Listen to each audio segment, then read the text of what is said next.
For the YTWL in the bent over or prone position, you want to ensure that you've got a light bend in the knees and a really long spine.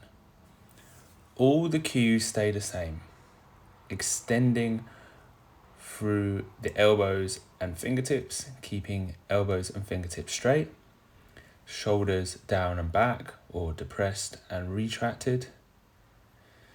You'll notice that the hinging action occurs in the hips.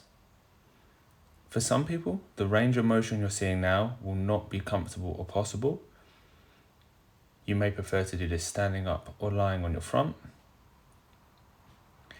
And if you choose to stay very upright, you will find this movement a lot easier than if you decide to lie face down or get into the prone or bent over position.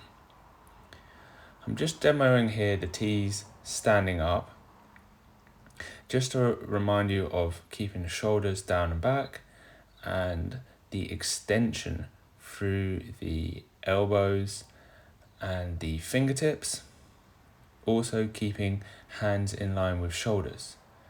Then again, to do this in the prone position, you can see I'm bending my legs and I'm leaning forwards. It's really important for the T to make sure that your hands line up with your shoulders, elbows stay nice and straight, and ideally you will lower and raise the arms with your shoulders down and back.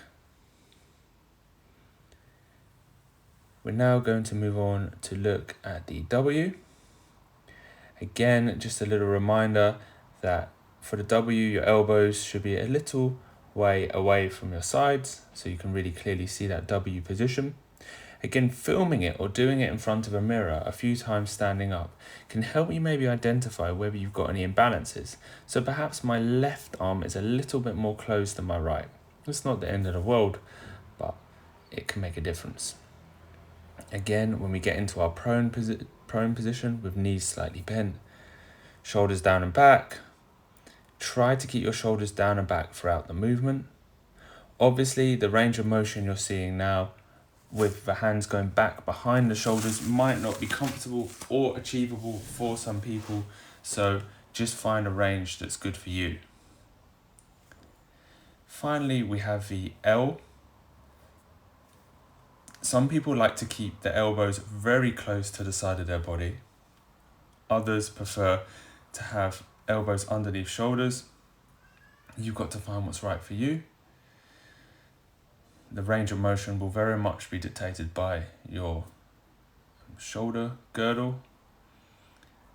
And again, for the prone position, this does make the L quite difficult, and we just want to find that elbow position roughly in line with the shoulders or tucked to the sides.